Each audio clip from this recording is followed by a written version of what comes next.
Hello everyone. So, I'm finally here with the painting of this figure of Ainz. This thing was released quite some time back, and honestly, I had no intention of painting this figure because the pose itself did not make that much sense to me. So, I just bought it because it was as a set with albedo, and yeah, my initial plan was to just you know get rid of the figure. Then what happened was the person who purchased the albedo figure requested me to paint this one as well because they wanted to complete the set since these two figures were released as a set initially. So I thought, why not, let's give it a try. And to make sense of the pose itself, I decided to give give him a flame effect on the open palm, so that way I'll have like one extra light source and some added highlights to the entire figure. So that kind of made it a little interesting and fun to paint. I was expecting, like, one of the reasons I didn't want to paint it was because I thought it will be kind of boring. And what happens is when they put so much excessive texture on a figure, like what they have done with the cloak over here, it kind of makes painting a little, how do I say, it's a little bothersome because it does affect your brushes as well. So basically, like, painting this will degrade my brushes, but that's all right. Like, stuff like that happens. So yeah, that is one reason I tend to avoid painting figures like this.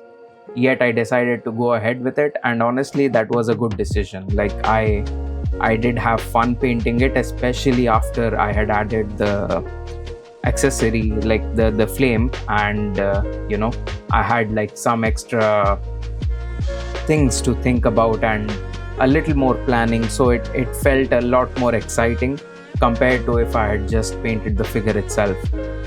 Now, yeah, the cloak itself, yeah, normal, like bluish gray. I don't These days I've stopped going for direct gray until and unless I want to like paint metal, because I feel like direct gray is not a very suitable shade for stuff like this. I can't really explain it properly, but I feel like having a little shade of blue adds some amount of color, and kind of makes it a little more interesting to look at.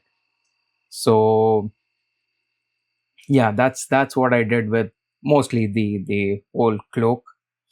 And yeah, basically the gold lining and everything kind of makes it look really nice, especially like when you look at the finished painting, the final result. It ended up looking really well because of the gold. That makes things pop out quite a lot. And of course, the flame part I decided to paint with airbrush initially, and finally towards the end I went in with a brush and added a little more detailing. So this time you won't see the entire recording of the painting because there was an accident, like towards the end of this particular video itself, when I started painting the skeleton parts. And so basically I dropped a part into the paint and I had to redo a lot of stuff. So that was kind of painful, and that's when I decided, like, yeah, I'm not going to record the rest of it. Because what happened was, like, I started recording the painting and I had this feeling in the back of my head that something weird is going to happen. Like, I was feeling kind of strange at that point. And it's like, since the seasons are changing, it's like we are going into winter, my hands and feet are like constantly dry. So yeah, I was a little uncomfortable, and I had something like, some sense in my head was going out, like, yeah, something weird is about to happen. And then it happened. So I was I was like super frustrated. Like I was very frustrated at that time. So I decided, yeah, let's step back. Let's not record, because actually what happens is I have to place the phone on a stand and record it from the top down perspective. It it kind of, I won't say it restricts my vision, but it is in my uh, what is it called? Damn, I'm not getting the word, but it is in my field of view. Okay, I think I was looking for field of view. So it is in my field of view, which kind of bothers me a bit. I prefer when there is like nothing restricting or nothing foreign in my field of view when I'm painting. So that kind of becomes a little uncomfortable from time to time. So that is why I was like, yeah, we won't record it, we'll just finish this thing. Like, we have to fix the things and all. So I was like, yeah, let's not record it. And that is how we ended up with I would say like a big chunk of this part, like this figure, not being recorded.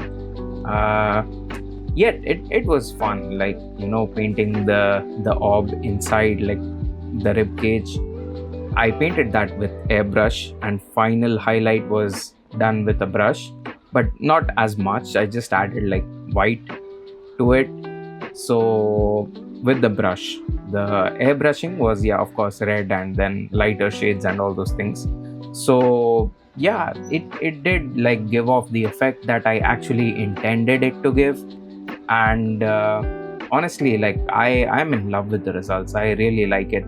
And I did end up like sending the images to the person who had requested it, and they liked it too. And I'll be sending it to them. I hope they like it as well, the actual figure, because I have to say that there is a huge difference between looking at a figure in pictures and videos and actually having it sit in front of you. There's a lot of difference. And you can tell it, like you can see that when you have experienced both of them. So yeah, but anyways, that is it. I will probably make like a short video about the accident and all that happened later. So yeah, for now I think that's all I have to say. It was fun. It was surprisingly fun for a figure that I was planning not to paint. And yeah, I'll see you in the next video, which is most probably going to be another repaint of Albedo. At this point, I should just dedicate my channel to painting Overlord, or maybe painting just Albedo figures, because I feel like that is what I do most of the time. But anyways, that's all I have for now. I'll see you in the next video. Till then, bye bye.